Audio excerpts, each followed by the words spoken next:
Alright, that should be a lot better. Okay, and Hucklebeast, do you want to say something just so I can check out your audio level? Testing. 1, 2, 3. I can move my microphone closer to me if it's still too quiet. No, that's great. No, that's actually perfect where your audio level is. Okay. Alright. Should we just start, you think? Can I get a link Can you to get to the channel or to the stream? There you go. Bam. Don't mind the Justin.tv thing. You have 2 solid viewers, man. Let me get up the show notes too. Made them all fancy on Team Liquid. I felt very special about doing that. Okay. And then I had PMs that were moderately important as well. Okay. Okay, so do you want to start? Yeah. You should probably also post in the BLITZ thread that's going live.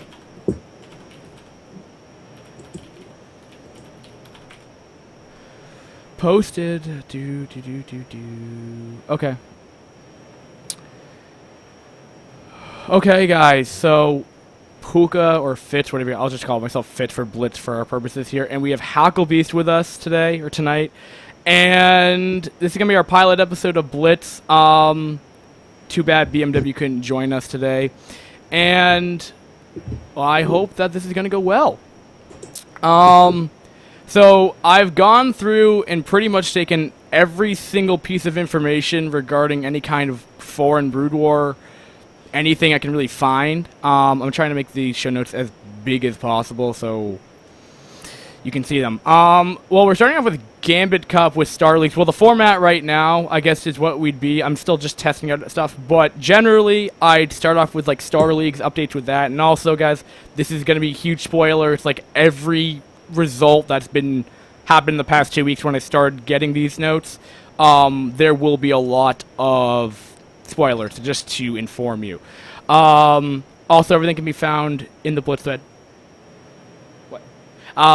Can be found in the BLITZ thread, and then from there we can go on to community news, and then any questions regarding the chat and stuff like that if the view count deems it necessary. Hucklebeast, do you have any questions before we start? No. Although I do want to say that I did not realize that you would look like you have such a professional setup going there and have such pretty graphics. I kind of feel bad that I didn't have a real picture to give you. Oh, no, it's totally fine. I go for the professional look sometimes, but... yeah, and I feel like I'm messing that up for you. No, it's totally fine. Your mic's good. I like the cartoon character, whoever it was. The meme of him. So I guess we'll just start off with Gambit Cup. Now, I've tried to watch as much as I possibly can, but you should know, as anyone Hucklebeast, that sometimes the games can go on for, each series is pretty much over an hour, if not longer. So I've only really seen pretty much of week 1, and I think I've only seen China versus Reps, and I think I've seen IFU versus LRM. And I think I've seen SIR versus SAS a little bit, but I haven't even been able to find recommended VOD for that. So, do you want to talk about IFU versus LRM Evolutions Week 1 at all, or should we just go over that in general? We can go over it. I'm not sure. We can go over it in general, I guess. Okay. Start with general, then go specific. Just to go like overall, you know, win rate for them. They win. Sorry. Yeah, LRM won 4-3, so it was a pretty close match on paper. And then looking at the Wikipedia page, let me look at this as well. Let me bring this up. LRM, IFU versus LRM. Let me blow this up a little bit. first map was played on Neo Outlier Must versus Pike. And I believe one of these was recommended, that I saw at least. Yeah, no, game 1 I thought was really nice, and same thing with game 5.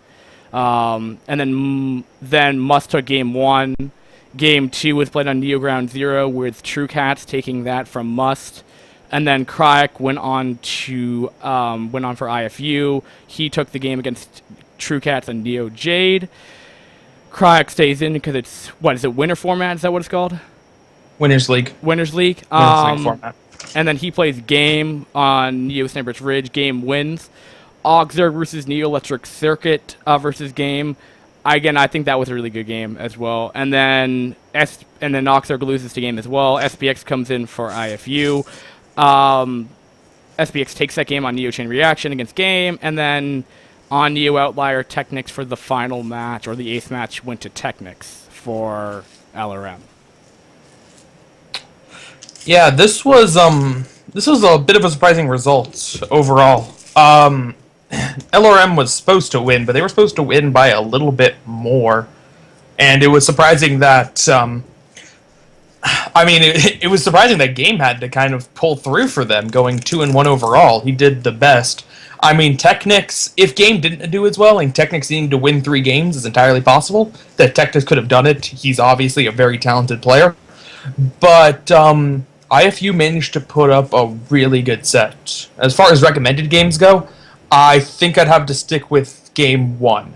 Game 1 was really back and forth, and there was definitely some high-level play from both players, with the winner just barely being able to pull it out. All right, so you've heard from him. Now, one question, though. Would you say Game is like the ace player for LRM? No. No, he's absolutely not. Absolutely not, okay. I always thought Game was really, really awesome playing random, but... He's pretty good. I mean, he's pretty good. There are certainly, of the organizers, I'm going to say that he's one of the better organizers in terms of just pure playing ability. But no, LRM is absolutely a stacked team. Okay. So, yeah, there's definitely 4 players on that team that are better than Game. And I'm assuming that LRM just had some issues week 1 with getting their lineup there. Okay. Specifically Bakuyu, because usually Bakuyu shows up to every clan war, and he did not get a chance to play that series. So I was a little bit surprised about that. Week 2 right there for Bakuyu. Yeah. So just going down the line for week, again, for the next series, it was China versus Reps. And China won 4-1 for that. Yeah. Okay. No. Oh, my friend's behind me, so I'm just like, he's just smiling at me. I find it funny. Anyway, where'd it go? Okay, so for that, if I can just bring up the Wikipedia page again. My computer runs a little slow when I'm recording in HD. All right, so, and I realize when you zoom in on Wikipedia, it messes stuff up as well. Didn't realize that, but anyway, okay, so Reps versus Chinese team right there. To go over this again, it went 4-1 into China. Heroes, or it was Heroes versus Duworld on Neo Outlier. That went down to Heroes. Heroes again went on to beat Defi on Neo Ground Zero. Heroes is finally taken out on Neo Jade by Tama. And then WK comes in, kills off Tama, and then followed up by Plum Blum on Neo Electric Circuit. So, from my standpoint, I did watch that one as well. I saw Game 1 with Heroes versus Duworld. I thought that was really funny with the, or really entertaining with the amount of bad luck Duworld got from the lack of Reavers that were hitting him. But if you want to elaborate. That was probably that was the best game, not just in terms of actually entertainment value, but the best game on paper. With DeWalt being Rep's best player, unfortunately, DeWalt's worst matchup is PvP, and China has a lot of Protosses. So China was just going to be a hard team for Reps to beat, and as you can see, the results really didn't work out for them very well. It's pretty much the results that kind of everybody was expecting. for China to come in here, because a lot of people were really afraid of what China could do, and they were afraid that China would do this, where they'd have a really good player that nobody has any experience against, Heroes, and then somebody would be able to beat him, only so Heroes is only replaced by another really good player that nobody has any experience against, who would be able to clean up, and then potentially another, and then potentially another.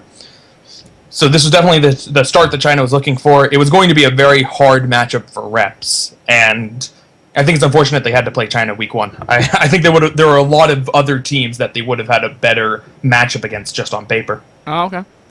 Well, I'm kind of glad for China, to be completely honest. I do a lot of Chinese stuff, so I was a little happy when they were introduced in the Gambit Cup. I was very excited. I still haven't seen week 2 of them yet, and I really want to see it, but I had to spoil it myself for BLITZ to figure out what that happened. But anyway, for week 1, continuing on, because there's 4 matchups in Gambit for each week. Next one would be Sir versus does Sir mean something? SIR?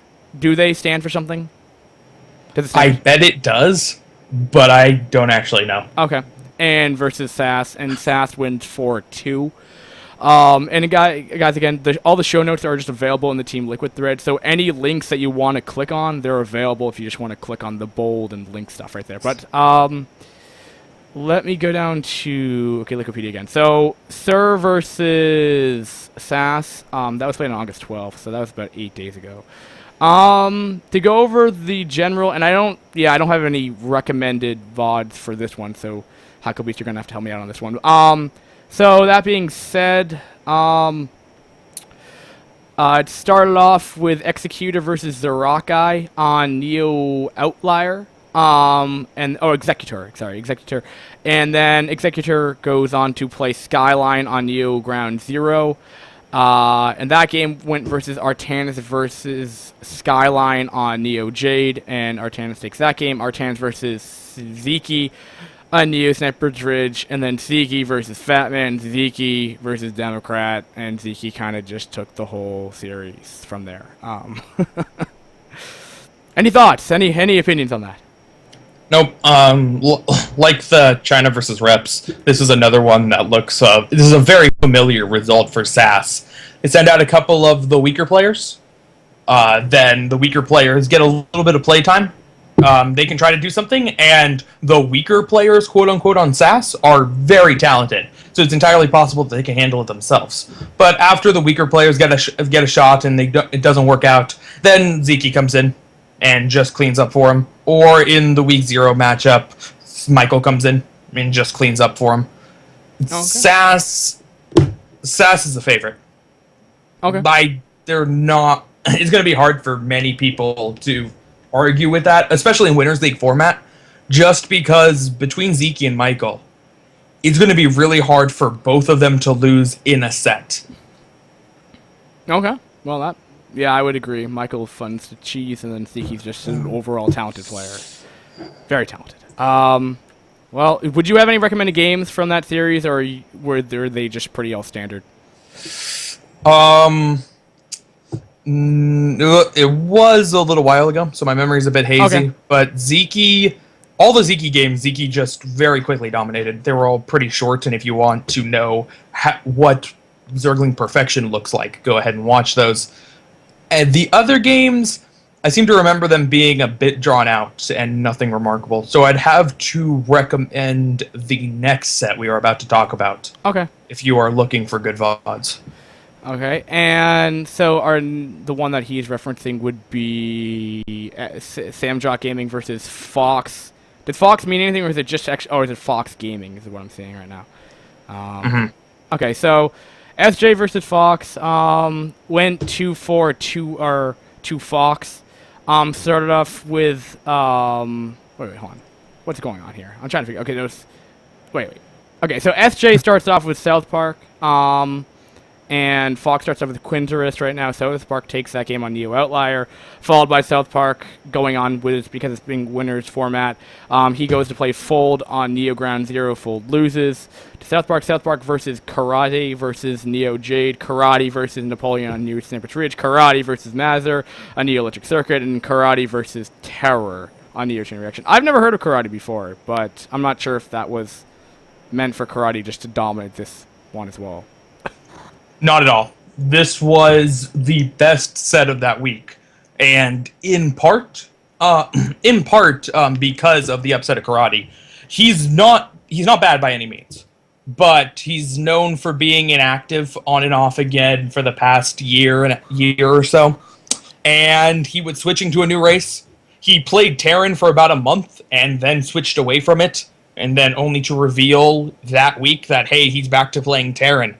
And he didn't just get upsets. He played so unbelievably well that I can count the number of errors he made in all 4 of those games on one hand.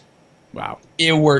Those games, it was brilliantly played, Terran.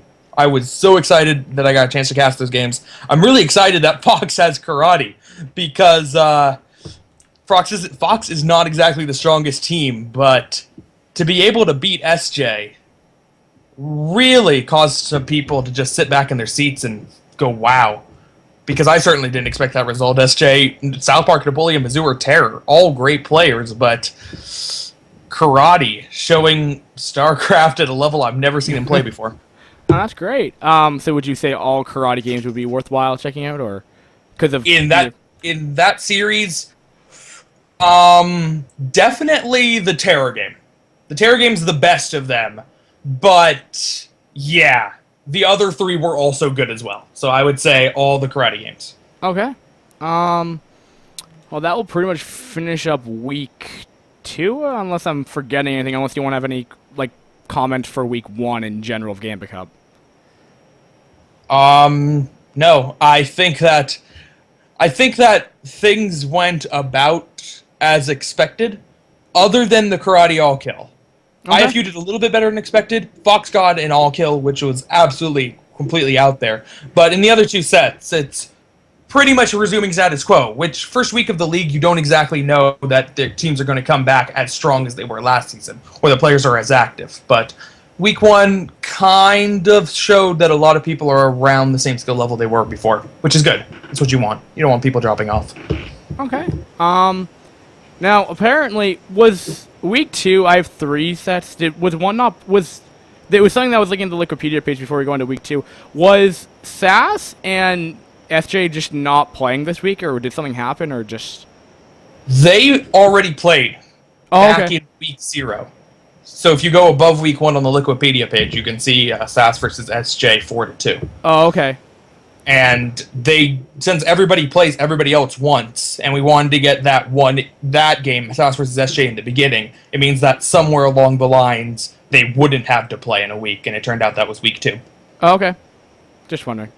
That's probably the whole thing then. Okay, so going on from there, I guess we'll start off with China versus SIR. Surprisingly, at least in my opinion, Sir won 4-2 against China. And this is, I'm clicking everywhere else that I'm not supposed to. Gambit Cup. And let me go down to week 2. Nope. Sir versus China. Before I just go over this, though, it says note for match 3, Chinese team sent out WK, but there was some lag issues versus Spectre. So they swapped out, apparently. But and this was played, what, yesterday? Possibly? 2 days ago? August 19th? Yeah, it was yesterday. Okay. All 3 of these sets were played yesterday. Okay, so you had a lot of casting on your hands then. So it started off on Neo Chain Reaction, Spectre for Sir, and Chinese sent out Heroes. Heroes, I've been surprised, lost, because he was awesome week 1. But anyway, second match was played. Spectre's thrown out. Spectre's Zerg for this now. Random? Race picker? We run through the results, and then we can talk about that, because it's complicated. Neo Outlier versus Wuju. And that went down to Spectre as well. Neo Ground Zero. No. Wait. Okay, this is probably why it's getting a little awkward. Because Neo Ground Zero, John Who's there against C. John Who wins. Neo J. John Who takes that game. Neo Sniper's Ridge. Spectre comes in again against John Who and wins that game. And then Spectre versus Ju Shao on Neo Electric Circuit. So of how confusing that was to me. 4-2 to Sir. Yeah. Yeah. So there were two shenanigans that went on. The first being Spectre versus Wuzu. In that matchup, both of them are race pickers, where Wuzu is a Protoss player who doesn't play PvP. He played ZVP. Okay. So he's like excuse me, he's like Dragon in that way. Okay. Spectre plays a really odd combination. He plays PvP, ZVZ, PvT, which I've never seen anybody play that particular combination, but all right. It meant that they don't have a matchup in common. Okay. And apparently Spectre was supposed to be was faking as if he was going to play Protoss, and then he switched to Zerg at the last moment. So Wuzu doesn't play ZVZ, and it kind of showed in that matchup. Okay. Then completely separate to that, the next incident was both Spectre and Zanhu were lagging badly. So neither of them could go out on the next set, which meant that not Zanhu. They sent somebody else. I think they sent the WK. I think the WK it was the WK. The WK and Spectre were both lagging, so neither of them went out on that set. Both teams picked 2 new players. Okay. But the WK and Spectre could be reused. The WK turned out wasn't reused. He wasn't part of China's team. Spectre was reused and came back to complete the delayed all kill. Okay. In this set, this is much, much more surprising than the Fox all kill. Mm-hmm. Because Karate, he's been inactive, but Karate's talented. And no single of Karate's games, Karate over South Park, Karate over Napoleon, whatever, none of those sets in and of themselves are that surprising. It's just surprising that he managed to string 4 of them together and played amazingly. But Spectre, we thought, was a couple of notches down compared to all of China's team, and China was going to be able to really easily overtake Sir. Okay. But Spectre played... I don't want to say he played ridiculously well, because a lot of his games he just won by virtue of his opponents couldn't deal with DTs. Okay. But you know what? If it works, it works. And Spectre, it's hard to imagine anybody coming up with a more surprising result than week 2. Okay. Spectre all killing. That's just... I don't know how anybody can top that in terms of upsets. Okay. I know Spectre was of Team Assidio. I'm not sure if they disbanded, but from Clan League of Season 20. Sir's a combination of a couple of Russian teams. Okay. So they have a couple of MSJ. Okay, so yeah, that DT action in iCup Clan League would probably be the best way to sum up Clan League sometimes with Protosses. So yes, that would make sense. But do you have any recommended games from that series, or just watch all of them? I don't know. If you like shenanigans, there were a bunch of sets in there that involve shenanigans. But if you're really after super high level play, no, not really. Okay. Next series would be... You know what? I have an idea. Because this would be so much far easier to do if I just put them both on the same channel. There we go. Okay, that would be... Okay, this will make it a lot easier. Okay, so next series would be China versus... No. We just did one over... No, wait. We just already went over China, right? No, wait. Just went over China. Yeah, we just went over China. LRM versus Fox, and why did it just... No. Technical difficulties. Stupid. Okay, so so LRM versus Fox. Bakaru on Neo Chain Reaction versus Fold. Bakaru takes that. Bakaru... it's 4-0 to LRM, by the way. Bakaru versus Quindris on Neo Outlier. Bakaru takes that. Bakaru versus Wands on Neo Ground Zero. Bakaru and who takes that as well. Bakaru on Neo Jade versus Karate. And all kill for LRM. Yep. Yeah. Bakuyu over the first three were pretty much givens. There would have had to been Fold queerness, or Wands would have had to just get lucky to beat Bakuyu. Bakuyu is obviously a really good guy. The Bakuyu versus Karate game, it was a much closer matchup as Karate got the all-kill the week before. And that game was a lot closer. It certainly looked like Karate had that game completely locked. But two pretty big mistakes, one control and one just decision-making in deciding when he wanted to transition to mech. Okay. Those two combined led to a loss, and really credit to Baki that game. After his third went down, he just turned it up and played an excellent game to be able to manage to survive long enough to outlast Karate's onslaught until Karate found himself only on one base very late in the game without taking a fourth. All right. So reference game 4 then. And that was played yesterday as well. Okay. Well, I guess all week 2 was played yesterday. And then for our last set for Gambit Cup, at least for coverage right now, is Sats versus Reps, and this is looking really, really bad right now. Okay, so that, and generally the whole thing went down to Reps 4-2 to kill off IFU, right? Is it IFU versus Reps? Yeah, it's IFU versus Reps. Modesty came out for IFU, and Reps started off with Dualt on Neo Chain Reaction. Dualt takes that one. SPX comes out now for IFU to take down Dualt on Neo Outlier. Defi comes in for Dualt to now snipe off SPX and Neo Ground Zero. Krya comes in to snipe off Defi on Neo Jade. Plumblum comes in to snipe off Cryok, and then Musk comes in, who gets sniped off as well on Neo Electric Circuit. So that's really back and forth right there. A lot of sniping going on. Yeah, this, to be honest, it wasn't a very good set. Okay. Yeah, I mean, I do want to give props to Plumum, because really none of the games were too surprising.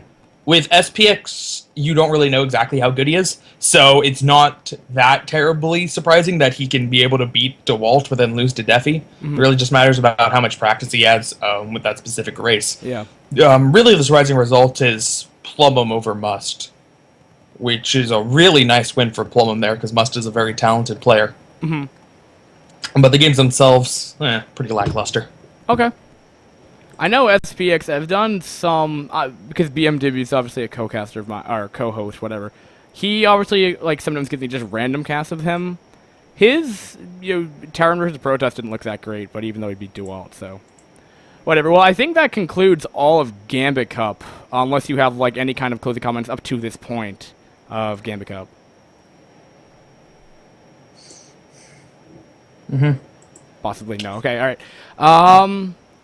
Going on from that, Shimmy Rush Week, the whole tournament's been going on. Again, you can just reference the show notes if you want to. I've linked the Wikipedia article, Tournament OP, round of 32 VODs, round of 16 VODs. Generally, this past 2 weeks, because the round of 32 has been done and round of 16 has been done, I've seen some pretty crazy games. Some of them have been lackluster, some of them have been interesting. A lot of games, LRM games, have been very entertaining. Round of 16, that is. That was interesting. What's his name had a very difficult time. Whoever his opponent was. Let me actually look that up. He was playing round 16 VODs. And Team Liquid's very, very slow. Have you watched any, or do you only watch Gambit Cup? I do watch some other things, but yeah, I've casted 16 hours of Gambit Cup in the past 9 days. That's a lot. No, I'm not too familiar on a lot of the other things. I have not had a chance to watch any of the Shimmy Rush Week yet. Okay, that's fine. Yeah, he was playing against Koro. That series wasn't terrible. I didn't put it in recommended VODs because I don't think they were too fantastic, but they weren't bad.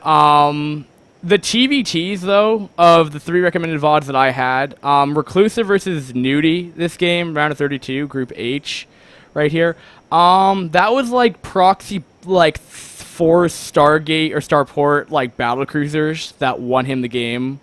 Game 2, Reclusive versus Nudie, was like nukes being used all over the place, and then Nudie versus Lumix, was just a very long, drawn-out TVT, but there was nukes and battle cruisers and all that fun stuff.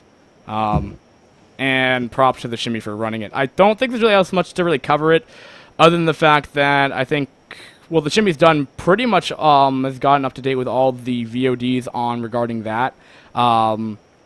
And round of 8 should be going up. I believe Fold and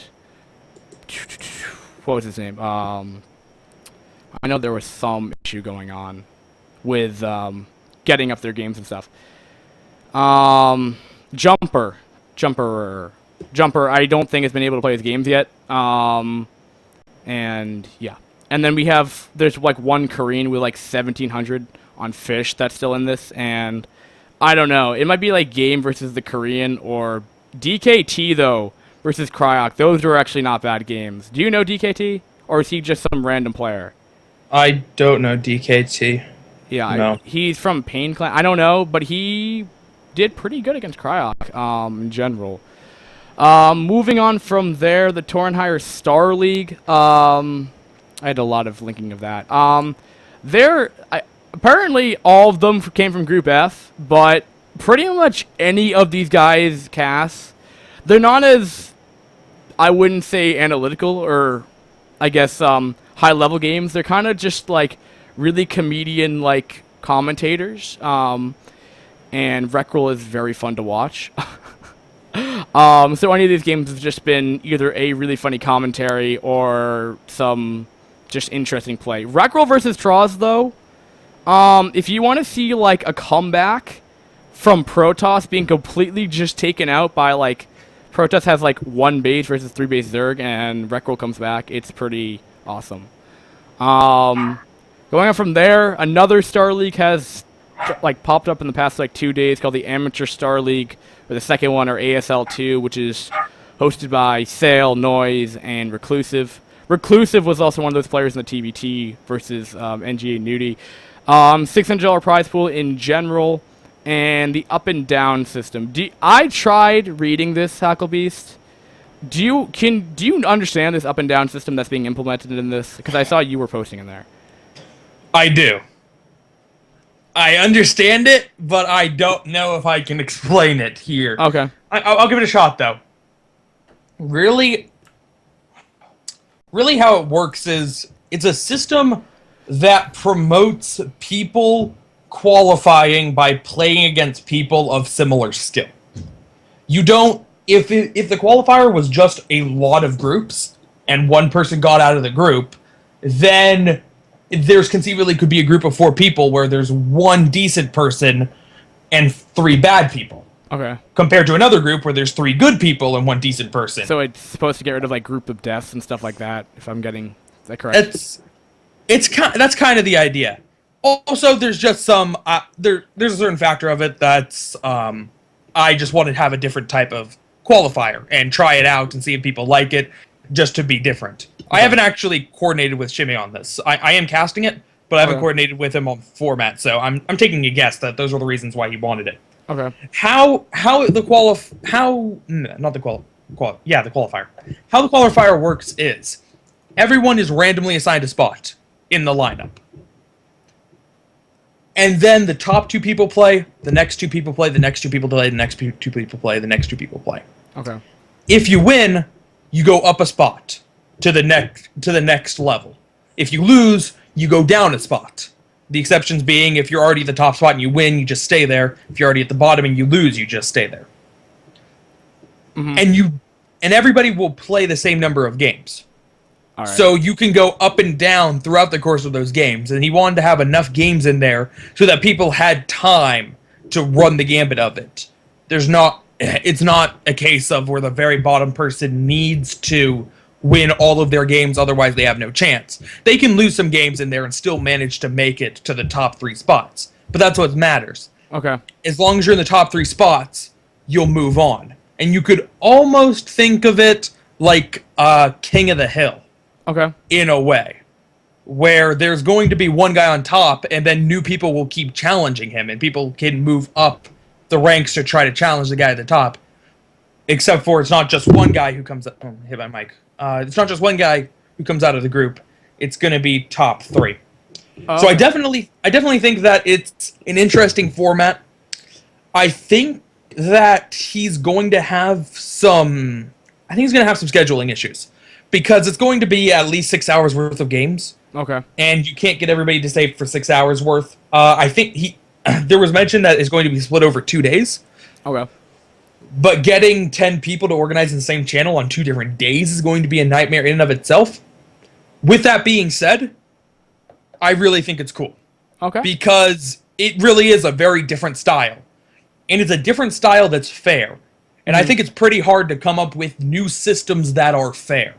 So props to Shimmy for implementing that method. I hope that logistically it works out for him. Okay. That's the only thing I'm worried about. That logistically is going to be a nightmare. But if he manages to make that work, and people are able to show up to their groups on time and play their matches, I think it's going to be really cool. Okay. And the one other thing that I was just browsing through the thread with is that they're implementing around a 32 stage as well, if I'm getting that correct. So they're allowing the top players to come up on top, but yet they're adding around a 32, or is that not even happening?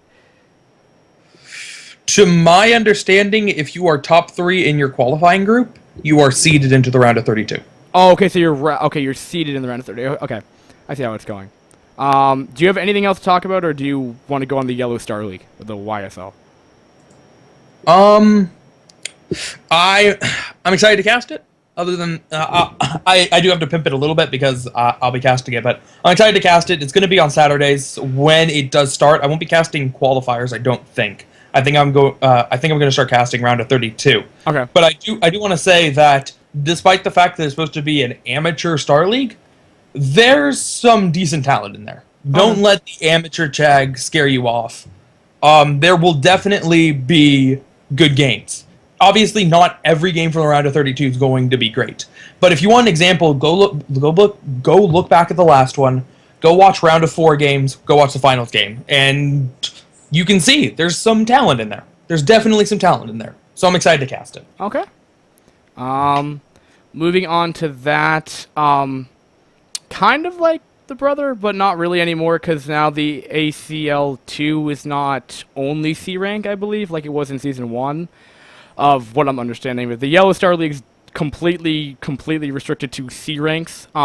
This is run by Ninazurg, with the 250 prize pool in it for all. I think it's like 130 for first prize, I think.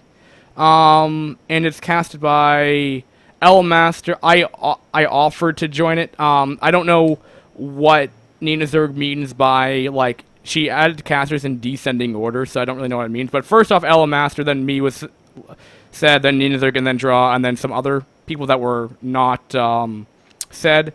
And yeah, I don't really know how it's going out so far. I don't even know I'm pretty sure read the OP. That's really all I pretty much saw about it. Do you know anything about it? Now it's going to be another, as I said, another amateur league. I do want to say this is kind of cool. It's, on one hand, it is unfortunate because I don't think that Shimmy was talking to Nina and realized that they were both going to be running an amateur league simultaneously, and that's probably not ideal. But given that 2 leagues will be running at the same time, I think it's really cool that we'll be seeing some of the same players in both leagues. Okay. And you get a little bit of OSL, MSL feel. Yeah. And there'll be certain dudes who make really long runs in the Yellow Star League that got knocked out early in ASL 2 and vice versa. And then there'll be that one guy, or those 2 people, that managed to make it to round of 4 in both.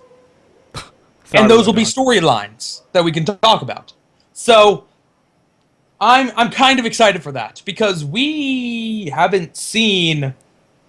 That's never happened before in a Brood War. To have two multi-month leagues of the same caliber running parallel to each other outside of OSL and MSL. Okay. Which I think I started off saying foreigner, so they Yeah. obviously don't count as foreigner. But I think it's going to be cool.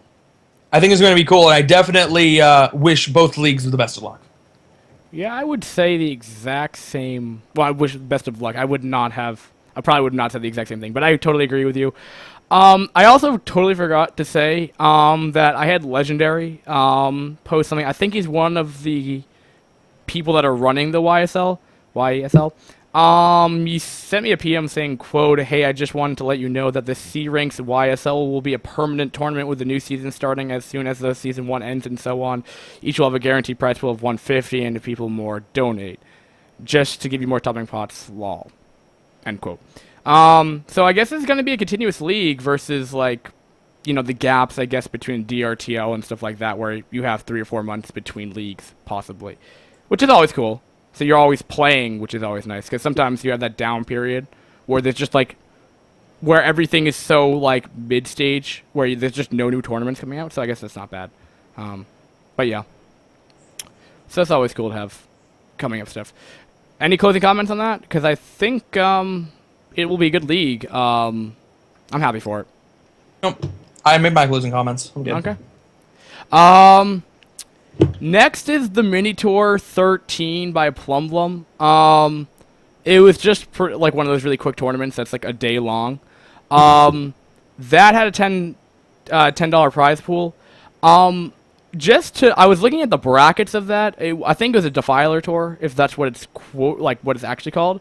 Michael 2-0'd everyone up to the finals, and Ian Zur got a walkover in the semifinals over his opponent. So he actually got to the semifinals without 2-0ing someone else, but then he ended up 2-0ing Michael. So that was interesting. Yeah, the mini tours are run the same way as Defiler tours, but usually have less prep time and a smaller prize with less people entering. So it's just a mini version of the Defiler tour. I'm upset that is casted at such a terrible time for where I live, because I'm never able to see the cast for that. So, but definitely the mini tour and the Defiler tours are a hidden gem of Foreign Brood War in terms of there are so many good players that play them, and so many games are played, and there are so many great games that just don't get casted. Mm-hmm. I think you've told me that before. Yeah, that's. I think I have. Yeah, because Russians have a pretty good pretty good skill level, at least. I've heard countless times that people have told me that Russians just tend to have like a tendency to do really, really well. They may not be the best players, but they're just like that B rank player. They're just really good, just really good. Just natural born skill, pretty much, is what I've been told. You might be able to make the argument that the Russian players aren't the best, but there are more good Russian players than there are good players from any other country. There are a lot of really talented Russian players, to the point where there are certainly some Russian players, like Spectre, who get overshadowed by the more famous ones. Totally agree with that. Well, I'll just quickly go over the mini tour. Did you say there was a cast for it? Because I didn't see anything in the OP that would reference any kind of cast, but it might have been on the Russian website where I can't obviously read. So, Plumum usually casts it live. I assume he did. I don't know for sure whether he casted it or not. Okay. Moving on to the Chinese OSL. Do you follow the Chinese scene at all, or no? That is also a tournament that is on at terrible times that I cannot watch live. Okay. Yeah, I always, because I actually end up casting the round of 8 this week. I don't know. It's very difficult to navigate to find the timings for the Chinese OSL. I know. Because the stream will come up at you're California, right, or West Coast. Yeah. So I actually I'm awake by I think 12. I got a PM from Calihead saying like, dude, they're streaming it now, and it's like 11. It's like 11-ish, I think, around AM my time. So you would be waking up at like 7, maybe? No. 8 in the morning. And when you put it in that perspective, when you're it's like a Saturday morning or something, like there's no way you can watch it live. And the initial Chinese VODs are, in my opinion, just unbearable to listen to. The caster has a very, very terrible microphone. It drives me nuts. But that being said, there is the English cast of the round of 8 that I've done. I'm still working on that because I don't know the Chinese scene as much. But to go over in general what's happened this past week of the Chinese OSL in round of 8. They put it in group stages anyway, even as the round of 8. But Group A was Ziddy versus Vulture. Ziddy takes 3-1 on that. Pretty much outclassed Vulture in that. Group B was a PvP between Reinforce and JMDJJ. JMDJJ just wins. I think it was just DTs that ultimately won that group. And then Sai or just fake Jadong versus John Hoon, which is just John Hoon wins, and John Hoon wins 3-0. I would recommend, even for you, Hucklebees, just to have an entertaining cast, is to reference the third game of Sai versus John Hoon. It was like, like the UMS maps that you're given a certain like Protoss army. You have like a couple goons, you have a couple zealots, but you have like a lot of like spellcasters, that kind of thing. Like you have like a Dark Archon, two Templar, and then you try to like survive as long, or you try to beat the mission with like not that many units, like that kind of stuff. Right. That's how pretty much John Who won that game. Not to be spoiler, but it was pretty entertaining. Yeah.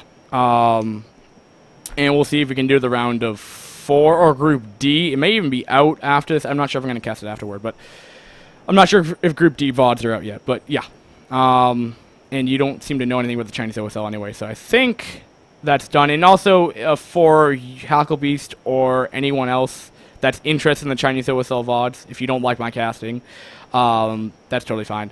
You can view the Chinese OSL VODs. I found like the equivalent YouTube page of where they just put the broadcasted videos that they have out there on this guy's channel. So if you just want to like check there every day, you'll find pretty much at least three or four casts that are done. So not bad. And then if you just Google Translate the title of it, it should say like CSOL or some other tournament. So yeah. Going on, I doubt you would know about this, Hucklebeast, as well, is the Puka CTF tournament, which is what I'm running. This is just, it's still running right now. Group A finally sent in their cast for this. Dollar and Toronto's will continue on the round of 10. And yeah, that's pretty much all there was. The cast, game 1 of Group A was literally over an hour TVT. It was a Protoss. I'm not sure if you ever casted free-for-all Hucklebeast, but when you have a Protoss, a Terran, and a Terran, the Protoss just dies early, and then you have a three-way TVT, it just never ends. That's what I've learned about free-for-all. Like, you don't want Terrans, but Terrans wreck CTF, apparently. And that's pretty much all news for the Puka Capture the Flag tournament. ICUP Clan League, there is some... I don't even know what's going on. Apparently, BMW just kind of like woke me up this morning with a Skype, and being like, "ICUP Clan League's like in trouble." He's like, Division A, which for you guys that don't know or follow ICUP Clan League, that's pretty much any team that would be active in Gambit Cup would probably be equivalent to Division A for that. So only the really high level clans are is active right now. Both tournament or like Clan League admins have left, which is Pokas and Graphy, have both left and just aren't doing it anymore. And I even got a quote from Graphy. I was just saying like why you left, and then he says admins don't do a thing, Yellow Ant doesn't care, and no one cares. Yellow Ant, if you don't know, is the supervisor, like the person who runs the site pretty much. So things are not looking great for ICUP Clan League right now, which is a little bit disappointing after a 21 season event. So I don't know how it's going to go down. Do you have any thoughts? Yeah, it is unfortunate for all of the stigma that is associated with IC Cup. I'm really going to agree with what you said. When something has been around for 21 seasons and was a serious staple for many of those seasons. It is kind of sad to see it go away under any context. Yeah.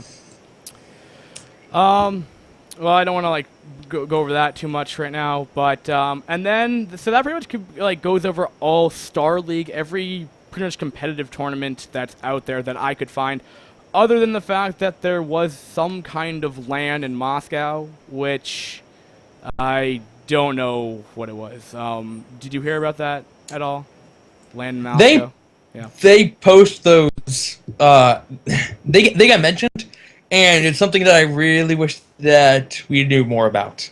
I.e., I wish they released replays for that. Because I bet there's some serious good replays that come out of that. Just looking at the player list, there's obviously really talented players. But the LAN environment is something really different. And it's really cool for the Russian guys. It's really cool that they can get together and organize it. This is not the first time they've had a LAN in Moscow. And I'm really happy for them. Okay. Just to go over that really quickly. It's actually just if you go to, I think it was General, possibly, or Tournaments page, it should be like the 4th thread up there. Must got 130, Tama got 65, Defi got 32, Duel got 32. I even like what you said about the replays. Where did he say this? I know I read this. Unfortunately, we do not have replays because I got very lazy to collect them after LAN have finished. It took about 9 hours. And apparently I have records on stream for LAN, but the quality is really shitty, apparently. So, yeah. And apparently it says links to VODs are above, but there's none. So, actually, no, there's Portal. There's a Portal that is near to the Defiler website, but I don't even know where to click after that, so I'm not even going to bother. But there it is there if you want to, do some scouring. Right there. Any comments on that? Potentially? No. I'll stick with what I said. Okay. Then going to community news, this is just stuff that I saw and I thought people may just want to know this. Hyun, I don't know how to read Korean at all. What has just happened? Okay. Hyun has started translating, questions for the community league as of August 10th, which is 10 days ago. I'm not sure if you know about the thread, Hucklebeast, or anyone, but apparently with Toss Girl retiring, because I don't follow the Korean scene at all, but Toss Girl retired, but there's a huge fan base for her, so I'm assuming Hyun's a big fan of her. So he makes a thread to start. He'll translate questions for Toss Girl, and people send her questions, 100 questions or whatever. They'll have him translate. He will send them all to Toss Girl while they're translated. He will retranslate them back into English, and then repost them. So that's really cool. That's really, really cool. Especially because was she the only, if I remember, Toss Girl was the only female pro gamer that went into male leagues, if I'm correct, in Korea? No, I'm wrong. There were two. I'm pretty sure there were two of them, certainly. I'm pretty sure the other one also had games. She might be the only one who actually got to play in an official game. Okay. But there was at least one other girl. Okay.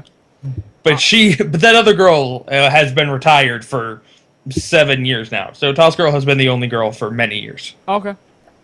And then Hyun also, because he's Korean and can translate into English, there was a thread back, probably about 2 weeks ago, about SK Team 3 shirts, or polos or whatever, or uniforms were being sold for $20.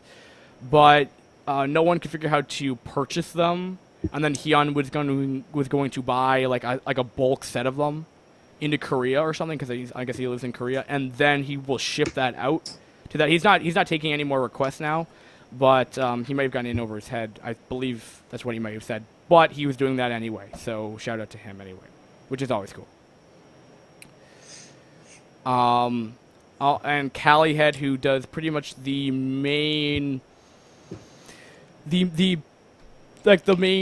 discussion between the Chinese scene, from the casters to the organizers and stuff, gives us the links and stuff to the round of 16 and the OSL. And we're going to just talk about the Chinese scene in general, which I believe was it Callie Head that allowed the Chinese team to, he connected the Gambit Cup and Chinese League together, I believe. Maybe? Oh, he was definitely one of them. Yeah. Yeah. So he did that. He stayed on the 11th scan, even though you really won't hear much of him on Team Liquid because he's banned. He joined the Chinese team 4, FOR. which there was. I was trying to figure out what Team 4, who they were, what their lineup was, but from the Chinese Brood War Relations thread, that link is dead. So I don't really know who's from Team 4, except there is one player in the round of 8 that is from Team 4 as well. So, good to him. And also, if you click on the link with the Chinese VODs, you'll actually see one recent posting of him that Scan played, which is pretty cool. I'm not sure if you have anything you really want to talk about that at Hackle Beast or anything. Just that it's actually been quite a while since we've heard from Scan. He's just been around. Like, last we heard from him, he was on a Korean team. Possibly. And he was participating in the big Korean team league. But then nobody heard from that tournament after the foreigners were out. And we haven't heard from Scan since then. But apparently he is still alive.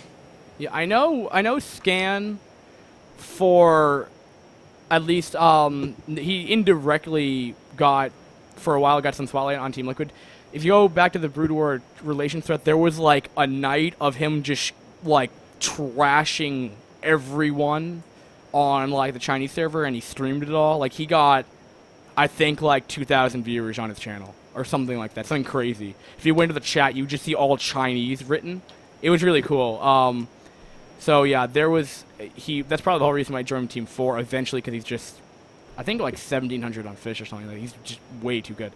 But getting past Scan, Birdie, a new caster for the DRIL, has become more active. You can click on a link that's showing him his YouTube channel and Twitch.tv channels there. He's from New Zealand. He fixed his mic settings, which is good. Just made me really annoying when I was trying to watch his casting. But so that's good. Always better to have another caster. Makes it easier on not having to do 16 hours for Hacklebeast, at least, in one day. Moving on from there, Hardbridge has made a quick guide for newcomers to iCup. Has pretty much just made a thread about all the basic commands that you need for iCup, because there's no tutorial on iCup that really should be implemented, but still, which is always good. And then I guess we're back to the questions now. I'm not sure if you want to answer this, Hacklebeast, but there was a person that made a thread that's been getting a lot of popular. It's been very popularized as of recently. Murfyn, Merfyn, from the United Kingdom asked, like, should newcomers really bother joining the Brood War scene? He was asking more directly to himself, but I just made it more a broader question. Did you want to answer that, or is that too big of a question? Did we even answer? It is, but I'll give it a shot. I don't know. I would say, is it, the way he phrases it, the first point he has is it worth downloading it? And I would say, yeah. There are a lot of games out there that are worth at least giving a look into. I would definitely say Brood War is worth playing around with a little bit. You should at least try it before you dismiss it, or just say that it's old and not important anymore. But I mean, it certainly is. It's kind of weird. I want to say it's not friendly to newcomers. Yet most people who play Brood War are actually legitimately friendly to newcomers. Yeah. But the interface is not. The interface is not. The language barrier is not. The lack of people in certain certain times is not. It's something that, unfortunately, at this point, you can get into. There can certainly be good players who start today and become high-level players. It's possible. You just have to put in so much effort at this point that it can be hard to justify it. But if you don't want to become the best player, if you just want to try out the game, put it in your rotation of games, and accept the fact that I'm not going to win all the games, but I want to win a couple here and there, it is very satisfying. Mm-hmm. It definitely is. So, obviously, slightly biased in this conversation, but yes, Brood War is worth trying out. I would say, to answer it just from my sole opinion, sometimes it's hard to justify, at least to friends that would be like, should we try it or not? Like you said, there's a huge time commitment to even trying to learn everything, potentially. And sometimes, if you're, I say like if you have like the time commitment, you want to get, where you might have a better chance of winning money from Brood War leagues. Not to say that there isn't a lot of competition for it, but there isn't. Yeah, I'm not sure if you at all follow StarCraft 2, but if you go like there's like Playham dailies where there's like, I think like at least like there's like a round of 128 that go into that thing, and it's all played out through one night to win like $65. That's more consistent money. But if you want to have maybe a higher chance of just playing lesser players, you can more analyze your players, and you want to be the best player, Brood War might allow you to do that. Now, training for that might be a lot more difficult. If you're for a community member, there's a lot of community out there. I mean, there's a ton of casts to go view. If you just want to do that, I mean, there's up to the point where I cannot even keep up with all the with my casting schedule, which isn't even as bad as yours, Hacklebeast. And keeping intact with pretty much everything that's going on, it's difficult. It's honestly difficult to keep everything that's going on. So there is, I mean, a majority to a scene here, and that's also part of the reason why I'm doing Blitz, just to cover everything as best as I can for any of the newcomers. But that being said, if there are some other games that if you don't have the time commitment for, or if you want to try out something else, Brood War, definitely try it out, see if you like it. But if you don't, it's not the worst thing that's going to hurt you. I mean, it's about probably when was this game released? 98? 98? I think so. 98? I think original StarCraft was 98. So it's like at least 12 years ago, if not more, than this Brood War was released initially. So it makes it a little bit difficult. There isn't as, say, of high production as you would find in other esports, League of Legends and StarCraft 2. But for sure, if you want to have some awesome time, and the community here is like tight knit, which is absolutely awesome. Like within a couple months, you'll start knowing everyone that's around you. So you'll know a lot of people. So that's always nice to have. I think we pretty much nailed that one to the coffin. Nailed that one to the ground. Whatever the expression is. This is where, if anyone from the chat with the 5 years wants to have any kind of questions, I'll answer them if Hacklebeast wants to answer them as well. But I'm not really sure if we're going to get that. If anyone wants to say something, because I have the chat open now if you want to. I think that this is going to work better for a lot of people in the VOD format. So while we will answer them in chat now, and he will be answering them, he will answer them live in the future, it'd probably be best and easiest to submit questions. To submit questions either in the thread or directly PMing him. All right, PM me. Yeah, because it looks like the chat's pretty much dead right now. All right. Guys, thanks for watching. Hacklebeast, do you have any closing comments from Blitz or anything, any shoutouts you want to do, or in general? Thank you for having me on. No and I want to promote Gambit Cup, because that's what I'm casting right now. Sundays at 21 CET. Had a very strong week 1, a pretty good week 2, and moving into week 3, we have SAS and SJ returning once again. Both of those teams I'm really excited to cast because they obviously have some really good players, and it should be good. Okay. Well, that's going to be everything, guys. Thanks for watching the pilot episode of Blitz. Hopefully we can get BMW and maybe some other people to also add their opinions to it. Maybe Hacklebeast can rejoin us some week in the future. Wish you best of luck for your casting. Hopefully you're not going to become brain dead after all your 16 hours this upcoming week, potentially, from doing Gambit Cup. Guys, Puka/Fit signing out. Hacklebeast is going to be doing a lot of Gambit Cup, so make sure you watch it. Guys, thanks for watching, and have a